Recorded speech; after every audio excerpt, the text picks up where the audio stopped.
안녕하십니까? 미래목회전략연구소 서경원입니다. 명절 이제 시작됐죠? 아, 건강히 잘 보내시고요. 어, 말씀 묵상 시리즈를 지금 계속 영상을 올리고 있는데요. 이번에는 기존 묵상집을 돕는 방법에 대해서 말씀드리고자 합니다. 기존 묵상집으로 묵상을 하다 보면 교회나 개인의 상황에 좀 맞지 않는 부분이 있죠. 뭐 어느 정도 스탠다드를 만들어서 묵상집을 하기 때문에 개교회나 개인에게 맞출 수는 없을 것 같아요. 그래서 이런 부족한 부분이 항상 생기는데요. 그런 부분들을 챗GPT 도움 받으면 더 깊은 묵상으로 들어갈 수 있습니다. 이제 예를 들면 성경 본문에 대한 좀 더 설명이 필요하다든지 그런 부분을 좀 더 해달라고 할 수 있고요. 그리고 대부분의 묵상집에서는 뭐 또 질문이 조금 더 개인적이었으면 좋겠다. 또는 질문이 없는 경우도 있죠. 그럼 질문 만들어서 하면 좋겠고요. 이런 것들을 조금 더 어떻게 활용할지에 대해서 말씀드리겠습니다. 자, 역할 설정이죠. RPD2라고 해서 롤 역할 설정. 지금부터 보수신앙 목회자나 성경연구자 역할을 해주세요. 보수적인, 그러니까 다시 말해서 성경에 조금 더 집중한 그런 이제 관점에서 이제 논하고 싶다 이런 얘기입니다. 그래서 일단 이제 이거 잘못됐는데요. 생명의 말씀사가 아니고 이거 두란노죠. 두란노 출판사에서 출간한 생명의 삶에 대해서 알고 있냐 그랬더니 생명의 삶은 매우 유명한 성경 묵상 자료로 알려져 있습니다. 이렇게 얘기해요. 그래서 알고 있다라고 얘기하네요. 그렇죠. 이건 좀 수정하고요. 두란노에서 출판한 거죠. 예. 이렇게 좀 알고 계시면 좋을 것 같고요. 잘못되면 안 되니까요. 이 부분에 대해서 그러면 이제 조금 더 실질적으로 한번 들어가 보겠습니다. 그래서 이제 프롬프트를 만들었는데요. 사실은 이제 생명의 삶을 가져왔어야 됐어요. 이제 그런 형태를 또 가져와야 되는데 이게 뭐 저작권 문제가 있어서 제가 그렇게 못했고요. 하시는 분들은 그거 비슷하게 넣으시면 돼요. 요것만 맞춰서 넣으시면 됩니다. 이렇게 예를 들어주면 굉장히 좋다 그랬죠. 음, 어, 프롬프트 양식은 여전히 RPD2 이 하나의 양식인데요. 나중에 뭐 여러 가지를 또 말씀드릴 수 있을 것 같아요.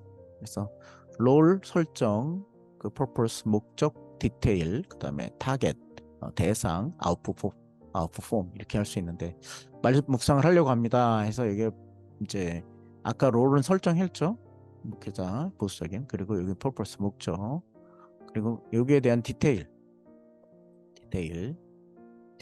그 디테일에 대한 예 이렇게 있습니다. 그래서 이렇게 이런 구조로 이제 프롬프트를 작성해 주시면 돼요. 근데 여기 신기한 게 아웃풋이 있죠. 본문과 주제를 선택해 주세요. 최대한 자세히 작성해 주세요. 자세히 짧게 자꾸 요약하려고 그래서 자세히 해달라고 했고, 거기에 대한 아래 출력 구조로 작성해 주세요 해서 이런 구조로 작성해 달라는 겁니다. 요거는 이제 뭐예요? 말씀 묵상집에 있는 걸 그대로 갖고 오면 됩니다. 이런 형태로. 그래서 여기 근데 이제 출력 구조로 요거 작성해 주시고 아웃풋이었죠? 그럼 요건 한번 일 때 일단 요거를 작성해 주고 아웃풋 1번. 그리고 깊은 묵상 질문과 적용 질문 악상해 주세요. 이렇게. 그렇죠? 생명 삶에서는 질문이 없어요. 그래서 질문을 깊은 묵상과 적용 질문을 해주시고, 그 다음에 이제 실제 예시를 작성해서 이제 적용 예시를 작성해서 해달라고 세 번째 이렇게 1번, 2번, 3번을 반드시 적어주라 할 때 아웃풋. 요거 아웃풋 하면 요거를 먼저 아웃풋 해주고요. 그 두 번째 아웃풋 해주고 세 번째 아웃풋 해줍니다. 이런 방식으로 프롬프트를 작성하면 됩니다. 그랬더니 이렇게 나오죠. 성경 묵상과 주제를 선택하여 원하는 형식에 맞춰 작성하겠습니다 하면서 빛으로 걸어가기. 하나님 뜻에 따르는 청년이 되지. 빛으로 걸어가는 것. 에베소서 5장 8절에서 10절. 뭐 예의 등거가 다르죠. 그렇죠? 여기 보면 빛에서의 생활 5장 8절. 이제 너희가 빛이 되었으니 주 안에서 빛의 자녀처럼 행하라. 라고 하면서 청년들의 삶에 젊음에 빛나게 하는 것은 이 세상의 유혹이나 물질이 아니라 주 안에서 거룩한 삶이다. 빛이라는 것 자체를 다시 정의하죠. 그리고 빛의 열매는 그것의 열매는 착한 의로움 진리 열매이다. 빛의 자녀로 살아가면서 이런 열매를 맺어야 된다. 그리고 하나님 뜻 깨닫게 그렇게 하기 위해서는 어떻게 해요? 하나님 뜻을 깨달아야겠죠. 5장 8절 주의 뜻에 합당한 것을 이제 살펴라. 이건 이제 번역본 형식으로 넣은 겁니다. 그래서 의미는 같은데 그거는 이제 같지 않다라는 걸 한번 바라봐 주시면 좋겠고요. 그래서 오늘 말씀의 요약 이거 똑같은 형태입니다. 이게 이제 생명의 삶 이제 형태인데요. 우리는 어둠의 빛에서 왔고 이제 빛의 자녀로서 하나님 뜻에 따라 걸어가야 한다. 그 과정에서 착한 의로움, 진리 열매를 맺어가며 주님의 뜻을 살피고 삶을 살아가야 된다. 그래서 깊은 묵상 질문. 요거 뒤에 나온 게 이제 아웃풋이라고 했죠. 여기 1번 이제 깊은 묵상 질문 그 다음에 나온 거고요. 그 다음에 여기 나오겠죠. 그래서 깊은 묵상 질문은 나의 일상 속에서 빛의 열매를 맺는 구체적인 방법은 무엇인가? 그 적용 질문은 이번 주 내에 하나님 뜻을 살피고 따르기 위해 어떤 구체적인 행동을 할 수가 이번 주 내에 시간을 이렇게 줘서 구체적인 이제 적용을 할 수 있는 그런 질문을 할 수 있죠. 이 적용 질문 이런 것들 괜찮죠. 그래서 요거 실제 예시. 민수는 가명입니다. 네, 만들어준 거죠. 대학교 3학년인데 예를 들어 해보라니까. 최근 학업과 알바 그리고 대학생 시에 힘들었다. 그러나 오늘 말씀을 통해 빛의 열매를 얻고자 어려움에도 불구하고 열심히 사는 친구네요. 마음을 갔는데 이번 주부터 아침마다 하나님께 기도하는 시간을 갖기로 했다. 예. 간단하지만 뭐 이제 해보는 거죠. 꾸준히. 그리고 매일 저녁 그날 겪은 일을 돌아보며 더 나은 빛의 자녀로 살아갈 수 있는지 고민한다. 다시 이제 반추하는 거죠. 반추하고 묵상하고 아침. 이런 틀을 갖는 게 굉장히 중요합니다. 예, 기도로 시작하고 그다음에 반추해서 이제 수정하는 이거 이제 피드백 받는 거죠. 그렇죠? 피드백을 받는 거다. 이게 굉장히 중요한 틀입니다. 이런 것들을 뭐 일반적이라고 생각하고 뭐 평범하다 생각할 수 있지만 이런 틀을 없는 사람이 만든다는 건 굉장히 중요한 전환이 될 수 있는 이야기입니다. 그래서 잘 보시면 좋겠고요. 출력 자체에 대해서 좀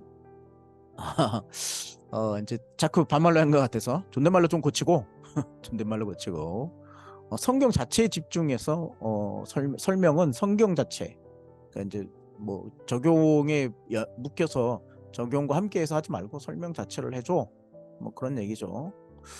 그렇게 다시 한번 작성했더니 이제 본문은 야고보서로 이제 이렇게 보면 야고보서로 바꿔줬어요. 본문을 본문 이제 프롬프트를 요거 그대로 다음에 넣은 겁니다. 본문 해설은 성경 본문에 대한 해설이고 성경은 역사적, 문학적, 철학적 해석에 집중해 주세요. 이 해석하는 방법이죠.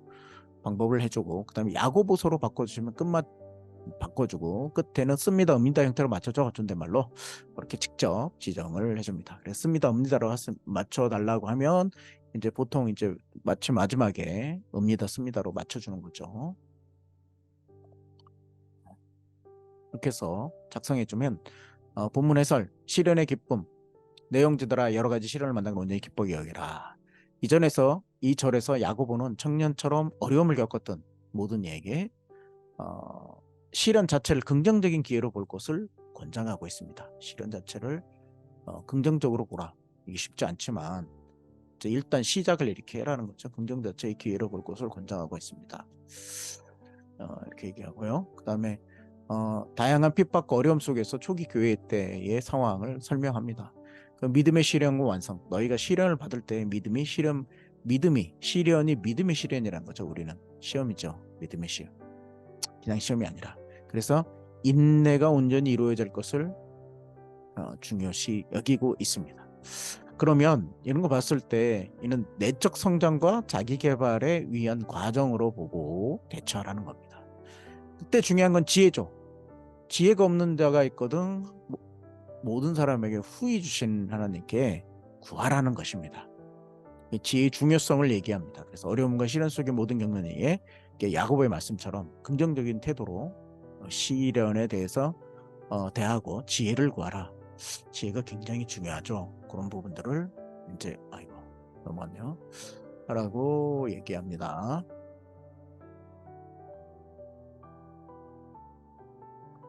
자, 그 나머지 것을 안 해줬죠. 깊은 묵상. 그래서 이어서 했더니 깊은 묵상 질문은 어려움을 겪을 때 어떻게 그것을 기쁨으로 전환을 할 수 있을까요? 어떤 방법으로 믿음을 강화시키며 지혜를 구할 수 있을까요? 이렇게 했었어요. 깊은 묵상. 어떻게 기쁨으로 전환할 수 있을까? 지혜를 구할 수 있을까? 조금 더 약간 이제 좀 추상적이죠. 적용 질문을 위에서 이제 텍스트 중에 INTJ라고 적은 게 하나 있었어요. 그래서 이 적용 질문이 섞여서 나온 건데 그 부분은 시간상 뺐습니다. 그래서 한번 이렇게 적어주면 개인적 상황을 적어주면 더 있죠. INTJ 성격의 청년으로 경제학을 전공했다. 알바하고 시험 준비하고 어려움이 있는데 이성 친구와 이별을 했다. 이런 부분을 얘기했었습니다. 그래서 수지는 경제학 전공이며 이런 게 나오죠. 긴 연애 끝에 이성과 헤어졌습니다. 야고보서를 통해서 어떻게 도움을 얻느냐? 이 시련은 단순히 부정적인 일만 보지 말고 자신의 성장의 기회로 삼으라 라는 새로운 시각을 제시합니다.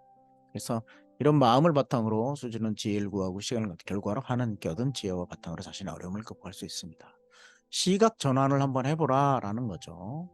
여기 좀 불분명하다. 그럼 구체적으로 좀 더 물어보는 방식으로 하면 훨씬 더 좋은 적용 질문도 가질 수 있습니다. 정보가 약해서 제가 보니까 정보가 약해서 구체적이 되지 못했는데 그런 것들은 좀 더 정보를 넣으면 좋은 결과를 얻게 될 것입니다.